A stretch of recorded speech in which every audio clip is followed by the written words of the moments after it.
બોલો જલારામ બાપાની છે. જરા જોશથી છે બોલજો. બોલો જલારામ બાપાની છે. જલા કહેતા જસ મળે, રામ કહેતા દુઃખ ટળી જાય. અને જો જલારામ બાપાનું નામ આખું બોલીએ તો આ જન્મ મરણનો ફેરો ટળી જાય. બોલો જલારામ બાપાની છે. કન્યાના લગ્ન પછી વિદાય વેળાએ એક પ્રાચીન લોકગીત ગવાય છે. વરપક્ષને કન્યાને જલ્દી પોતાના ઘરે લઈ જવાની ઉતાવળ હોય છે. વરરાજાને તો ઉતાવળ હોય છે કે લાડી ક્યારે આવે, મને ગરમા ગરમ સવારનો નાસ્તો મળે, ચા મળે, બપોરનો લંચ તૈયાર કરે, ડિનર તૈયાર કરે. અને એથી વધારે ઉતાવળ તો સાસુબાને હોય છે. સાસુબા વિચારે કે બહુ આવી જાય, ઘરની બધી જ જવાબદારી હું એને સોંપી દઉં. અરે તિજોરીની ચાવી, લોકરની ચાવી, ઘરની ચાવી, બધી જ ચાવી એને સોંપીને હું 4 ધામની યાત્રા નીકળી જાઉં. એટલે જ ઉતાવળ કરે છે ને કાંઈ છે. પરિયા એટલે પ્યારા લાડી, ચાલો આપણે પણ કન્યા કહે છે ઊભા રહો, કારણ કે સ્ત્રી બહાદુર છે, પુરુષ નહીં. લગ્ન વેળાએ પુરુષ જ્યારે કન્યાને લેવા જાય છે ને ત્યારે 300-400 માણસનો કાફલો લઈને નીકળી પડે છે. આજુબાજુ બોડીગાર્ડ હોય છે.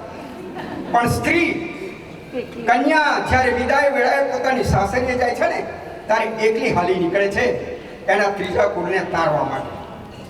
એટલે જ કન્યા પક્ષ ગાય છે કે ઉભારો તો માગું મારા દાદા પાસે શીખ રે.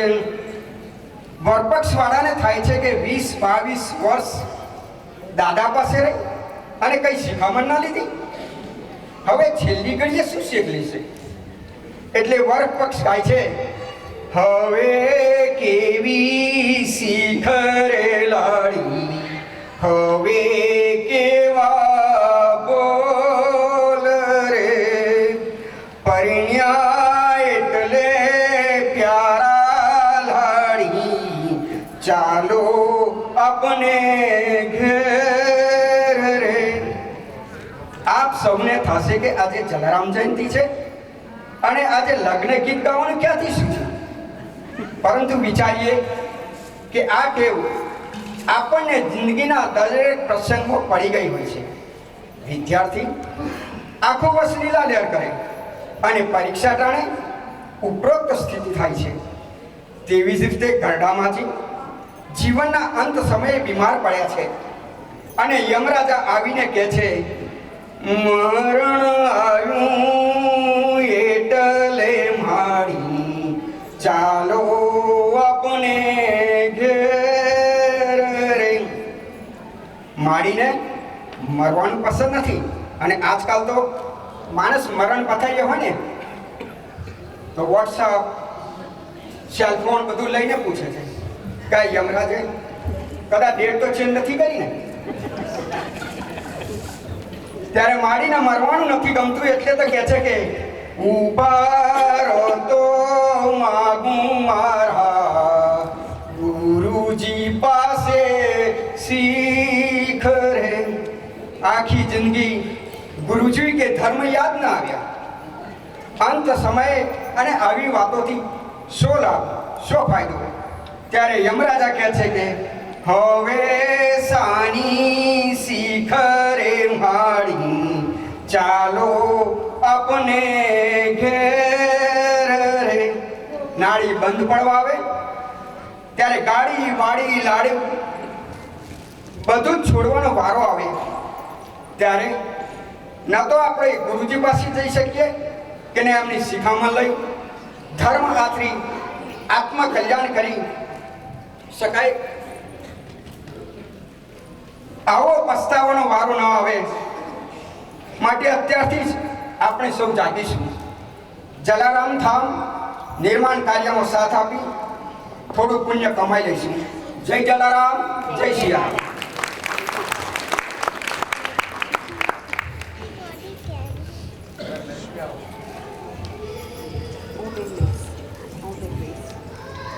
हेलो एवरीवन, जय जलाराम. સર્વશક્તિમાન ભગવાન શ્રી રામ સ્વયં એકલા હાથે રાવણને મારીને લંકામાં વિજય મેળવી શક્યા હોત. મૂર્છિત લક્ષ્મણને પણ પોતાની કૃપા દ્રષ્ટિથી સજીવન કરી શક્યા હોત. છતાંય પોતાના ભક્ત હનુમાનને યશ આપવા માટે તેમના હાથે આ બધા કાર્યો કરાવી સેવા લીધી. અને ભગવાન શ્રી કૃષ્ણએ પણ ગોવર્ધન પર્વતના પ્રસંગમાં ગોવાળિયાઓને જ મહાનતા આપી. તેવી જ રીતે પૂજ્ય જલારામ બાપા પણ આપણા સૌની જલારામ ધામની ઈચ્છાને પાર પાડવા સમર્થ છે. છતાંય આપણા સૌની નાની મોટી સેવાઓથી આ ધામનું સર્જન થાય તેવી તેમની ઈચ્છા હશે. આપ સૌના સહકારથી આ નિર્માણ કાર્યમાં આપણે અહીં સુધી પહોંચી શક્યા છીએ. હવે તો પાશેરમાં પૂણી જેટલી જ સેવાની જરૂર છે. આપણે બધા આ સત્કાર્યમાં સાથે રહી સહાય કરી જલારામ ધામના નિર્માણમાં યોગદાન આપીએ. Please support our mission to foster and promote our culture by generously donating to the Jalaram Dham. Jai Jalaram.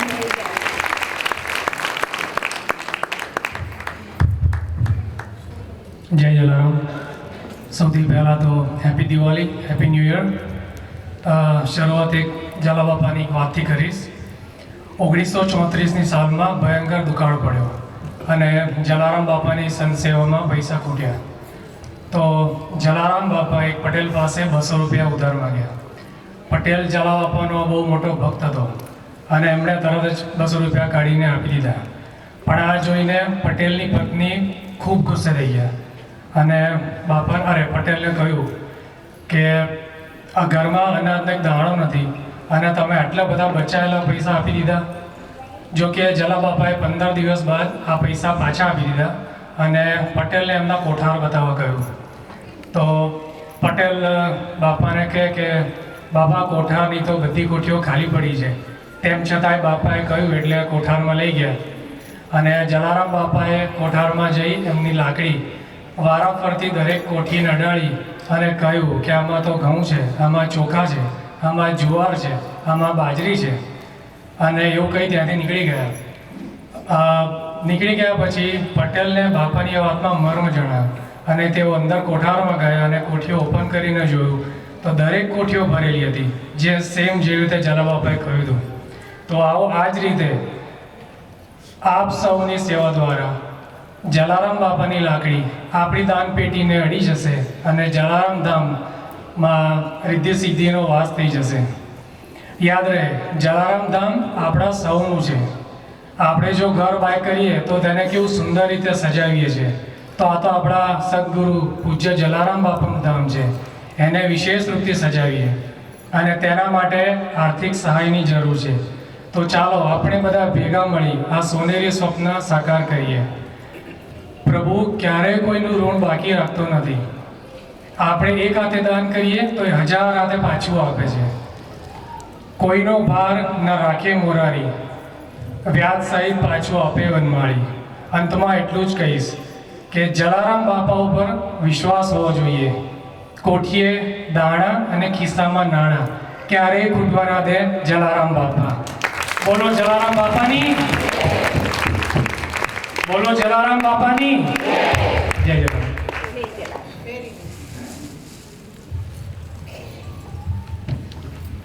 નમસ્તે, જય જલારામ, જય શ્રી કૃષ્ણ. આ સ્પીચ હું ઇંગ્લિશમાં આપીશ. My name is Karan Raja, my wife Dipti, my younger brother Yuvraj, and we are a part of the second generation of this Jalaram Samaj. My parents Jagdish and Rupa Raja have been a part of this Samaj since they came to America 24 years ago, and I've been a part of this Samaj since I was 5 years old. 21 years have flown by very fast. I want to thank Padmanti, Jandar uncle, and everybody for allowing us to come on stage today and speak on their behalf. Benefits of being a part of this Samaj. This Samaj has given us love, affection, and guidance. All of my family is in India, but this Samaj has given me the warmth of a family. This Samaj has taught me right from wrong. This Samaj has taught me the importance of dedication and hard work. This Samaj has really always showered blessings on us and stood by my family and by my side in our good times and bad. As a child, I always looked forward to coming to Samaj meetings. I met my best friends here. I met an extension of my family. I learned about our culture. I always felt at home here, and in fact, I never told anybody, but when these annual functions would end every year and I would go back to college, I would leave in almost tears. Parents, I request that you bring your children here to this Samaj. Our Samaj provides an atmosphere of a sense of creativity, construction, and positivity. We all hope to serve as examples of the benefits of our Samaj. We are what we are because of this Samaj. Join hands with me to make this Samaj better, make our programs more beautiful, and to raise our children in an environment with traditional values, cultures, and thoughts.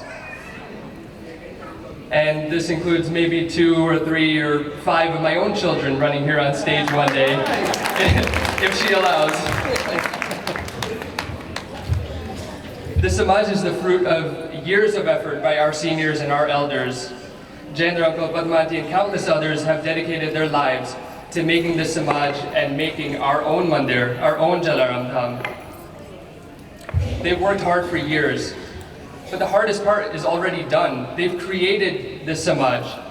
Now it's our turn as the second generation to take the burden off their shoulders, to continue their journey and fulfill their dreams.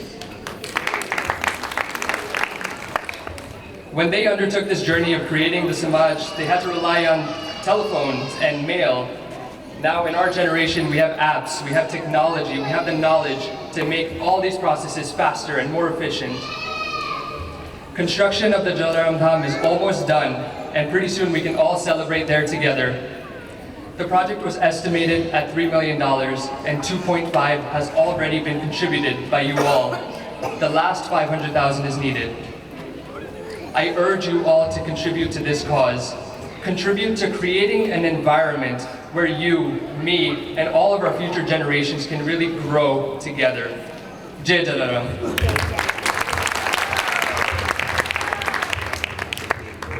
જય જલારામ. એક માણસની capacity વજન ઉચકવાની approximately 20 kilo હશે. જો અલગ અલગ માણસ, જો અલગ અલગ 4 માણસ વજન ઉચકશે તો અબાઉટ 80 કિલોઝ, 80 કિલો જેટલું વજન ઉચકી શકશે. પણ જો ચારેય જણ ભેગા મળીને વજન ઉચકશે ને તો 120 કિલો વજન ઉચકી શકશે. એ 40 કિલો ક્યાંથી આવી? એક્સ્ટ્રા 40 કિલો ક્યાંથી આવી? એ પ્રભુ શક્તિ છે, નારાયણી શક્તિ છે, જલારામ બાપાની શક્તિ છે, જે એક્સ્ટ્રા 40 કિલો 4 માણસો ઉપાડી શકે છે સાથે.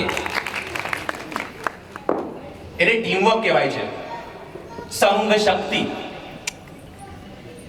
કલિયુગમાં સંઘ શક્તિની બહુ જ મોટી ઇમ્પોર્ટન્સ છે. સંઘ શક્તિ નથી, એકલા હાથે કાંઈ નહીં થાય. જયેન્દ્ર અંકલે ચૂપ બેસી કે ડરી કે મારી વાત કોઈ સાંભળશે નહીં, કે મારું સ્વપ્ન સાકાર નહીં થશે એટલે જલારામ ધામની સ્થાપના નહીં કરું, એવું કદાય કલ્પ્યું નહીં. આ કામ સહેલું નથી.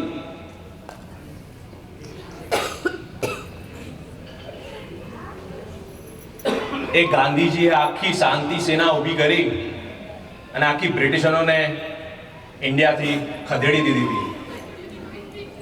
આપણા જયેન્દ્ર અંકલ અમારા ગાંધીજી છે, લીડર છે અમારા.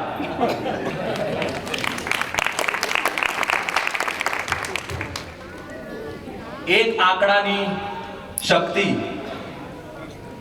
એના મીંડાથી જણાય છે. એકડા પાછળ મીંડા જોડો તો કોની શક્તિ વધે છે? મીંડાની પણ શક્તિ વધે છે અને એકડાની પણ શક્તિ વધે છે. તો આપણે બધા આપણે મીંડા બની અને આપણા જયેન્દ્રભાઈ જે એકડા છે એમને પાછળ લાગી જઈએ, કારણ કે આ ભગીરથ કાર્ય આપણે બધાએ સાથે કરવાનું છે. જયેન્દ્રભાઈ ની જાણકારીથી આટલા વર્ષોમાં અબાઉટ 300 ફેમિલીએ $1500 ડોનેશન કર્યું છે. હું એ જ 300 ફેમિલીને અર્જ કરું છું કે પ્લીઝ તમે તમારા કેપેસિટી પ્રમાણે જે પણ આપી શકશો. ઈચ 300 ફેમિલી જો $500 પણ આજે આપશે તો આપણા $2.5 લાખ રેડી થઈ જશે. આપણને ખાલી 5 લાખની જરૂર છે.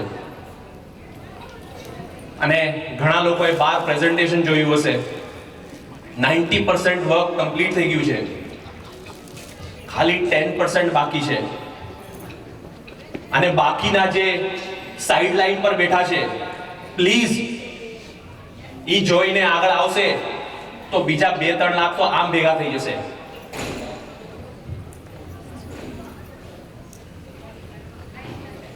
હું છેલ્લે એટલું જ કહીશ કે જલારામ બાપાએ કોઈનું લીધું નથી, એ સૌ જાણે છે. तुम 1 रुपया दोगे वो 10 लाख देगा. અને અહીંયા ઘણા યંગસ્ટરો બેઠા છે, 10 લાખને કન્વર્ટ કરું છું 1 million. 10 lakh is a million. Give $1, he'll give $1 million back. New જર્સીમાં ઇતિહાસ રચાવાનો છે, ઇતિહાસ, હિસ્ટ્રી. જલારામ બાપાનું ધામ બંધાવવાનું છે. તો આમાં જેમ પદ્મા આંટીએ કહ્યું, ફૂલ નહીં તો ફૂલની પાકડી સહી આપ કોન્ટ્રીબ્યુટ કરી અને આ ઇતિહાસમાં પોતાનું નામ સુવર્ણ અક્ષરથી લખી શકો છો. જય જલારામ.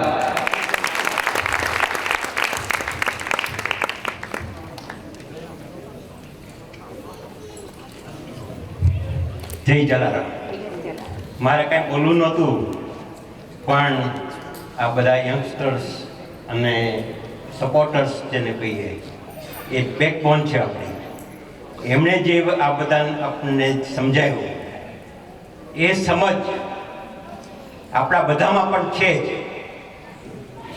જ્યારે મને હું પ્રેયર કરતો હતો ને વિચાર આવ્યો જલારામ જયંતિ ઉજવવી, ત્યાર પછી પહેલી કરણીમાં આપણે રામ યજ્ઞ શરૂ કર્યો, ત્યારે મને એમ હતું કે કેટલા માણસો થશે. અમે તો કંઈ ત્યારે તો આટલું બધું આપણી આગળ ટેકનોલોજી કંઈ હતું નહીં, મેન્યુઅલી અમે ફ્લાયર કર્યા અને બધું કર્યું. તો તમે નહીં માનો કે પહેલી વખતે 500 પીપલ પાર્ટિસિપેટ થયા હતા. તો જ્યારે આપણે તેજસભાઈએ કહ્યું કે જયેન્દ્રભાઈ ચૂપ નથી રહ્યા, પણ ચૂપ રહેવા જેવું મારે હતું જ નહીં, કારણ કે તમારા બધાનો સાથ પહેલેથી જ આવવા માંડ્યો હતો. પછી મારે ચૂપ રહેવાનો સવાલ જ નથી આવતો ને. મારી શક્તિ કરતાં મેં તમારી બધાની શક્તિ એવી જોઈ, મને એમ થયું કે મારે આમાં તો હવે આ કાર્ય પૂરું કરવું જ જોઈએ. અને જ્યારે મેં શરૂઆત કરી ત્યારે કોઈ જલારામ ધામ કરવાનો મને કોઈ એવો વિચાર હતો જ નહીં. જલારામ જયંતિ ઉજવવી. જ્યારે હું નાનો હતો ત્યારે મારા ફાધર મારા ગામમાં જલારામ જયંતિ ઉજવતા હતા. ત્યાં ટ્રકો બધી ભેગી કરીને પછી આખું જલારામ જયંતિ પછી બધાને જમવાનું. હું નાનપણથી એ જોતો હતો. ત્યારે મને એમ થયું કે આ બહુ સારું છે બધું. ત્યારે કંઈ બહુ સમજણ નહોતી મારે. તો એ જે મારામાં આવ્યું છે એ અત્યારે એનું ફળ મળ્યું. હવે તમે લોકોને આ બધું જો તમારા છોકરાઓ આ બધું જોવે, જો કરણ એમના પેરેન્ટ્સે આ બધામાં ભાગ લીધો તો કરણ પણ જો અત્યારે કઈ રીતનું કે છે, હી ઇઝ ફાર્માસિસ્ટ, પણ એ દરેક એક્ઝામ હોય ગમે તે હોય તો દરેક વખતે એ પાર્ટિસિપેટ થતો. અને આ વખતે મને એને કહ્યું કે અંકલ મારે બોલવું છે કંઈક. આ બધા જ પોતાની મેળે જ તૈયાર થયેલા છે, સ્ટુડન્ટ છે આપણા આ ઇન્સ્ટિટ્યુશનમાં. હવે તમારો સેકન્ડ જનરેશનનો વારો છે, જેમ કહ્યું એ રીતે કે આપણી નેક્સ્ટ જનરેશન તમારા ચિલ્ડ્રનને તૈયાર કરો કે આપણી આ ઇન્સ્ટિટ્યુશન સચવાઈ રહે. તો બધા તૈયાર થઈ જાઓ. પેરેન્ટ્સ બધા તમારા ગ્રાન્ડ ચિલ્ડ્રનને બધાને આવો ઇન્વોલ્વ કરો અને એક આ સંસ્થા એવી બનાવો કે જે વર્ષો વર્ષ ફળ આપતી રહે, એ જ મારી ઈચ્છા છે. પૈસા તો આપ સૌને મળી રહેશે, બાપાની કૃપા છે, મળવાના જ છે. જય જલારામ. આપણે ઘણું જ કામ કરવામાં ઘણી લેટ થયા છીએ. ખબર છે શા માટે લેટ થયા છે? બાપાએ એક એવું પ્રસંગ મૂક્યો હતો કે જે ધીરે ધીરે ધીરે તમે જેમ સીડી ચડો, એક પગલું, બીજું પગલું, ત્રીજું પગલું, પણ તમે એમ કહો કે 5મા પગલે જઈશ તો પડી જશે. એટલે કે ધીરે ધીરે તમે ચડો અને જોવો કે કેટલાનામાં ધીરજ છે તમારી સાથે રહેવાની, કેટલામાંના ધીરજ છે. ઘણા પડી ગયા હશે, તમે બધાય સાથે રહ્યા છો. એટલે બાપા સમજે છે કે આ સંસ્થા એવી થવાની છે કે એનો હંમેશને માટે સિતારો ચમકતો રહેશે. જય જલારામ. જય જલારામ. થેન્ક યુ દર્શનભાઈ, રમેશભાઈ, કરણ, ભૂમિ અને Tejasbhai. Thank you for supporting. You guys did very good job. Very nice. Thank you. I'm so pleased. તમારા સપોર્ટ માટે હું ખૂબ ખૂબ આભારી છું. એ સાચું છે કે બાપાના નિર્માણ કાર્યમાં સમય લાગ્યો છે. એમ કહેવાય છે કે Rome was not built in a day. ઇતિહાસ રચનારા તાજમહાલ, મીનાક્ષી મંદિર, દેલવાડાના ડેરા, આ બધાને બંધાતા વર્ષો લાગ્યા હતા. પણ વર્ષો બાદ આજે પણ અનેરી શાનથી ઊભા છે. તે જ રીતે આપ સહુના સાથથી, સહકારથી બનેલ આ જલારામ ધામ પણ બાપાની કૃપાથી સત્કાર્યોની મધુર શ્વાસ ફેલાવી એક સુંદર ઇતિહાસ રચશે. પૂછો કે કેમ કહું છું કે ઇતિહાસ રચશે? કેમ કે એમાં કોઈ એક જણનું નામ નહીં હોય, એમાં આપણા બધાનું નામ હશે. એટલે જ એ એક અનોખો ઇતિહાસ રચશે. તો પ્લીઝ આપ સપોર્ટ કરશો સંસ્થાને. આપણે કોઈને ચાંદલો કરવા જઈએ તો પહેલાં આપણી આંગળી લાલ થાય છે. તે જ રીતે સારા કામમાં સાથ આપીશું તો સમાજનું તો ભલું થશે જ, પણ પહેલાં આપણું ભલું થઈ જશે. ટૂંકમાં કહું તો જીવનની છેલ્લી ઘડી સુધી સત્કાર્ય માટે રાહ ન જોવી, ધર્મ કાર્યો જાતે જ કરવા, નિસ્વાર્થ ભાવે, નિષ્કામ ભાવથી સત્કાર્યને ઈશ્વરાર્પણ કરવું, સાથે મળીને નારાયણી શક્તિથી સહકાર આપી જલારામ બાપાના કૃપાપાત્ર બનવું, એવો શુભ સંકલ્પ આજે કરીએ અને આપણાથી બનતી મદદ સંસ્થાને કરીએ.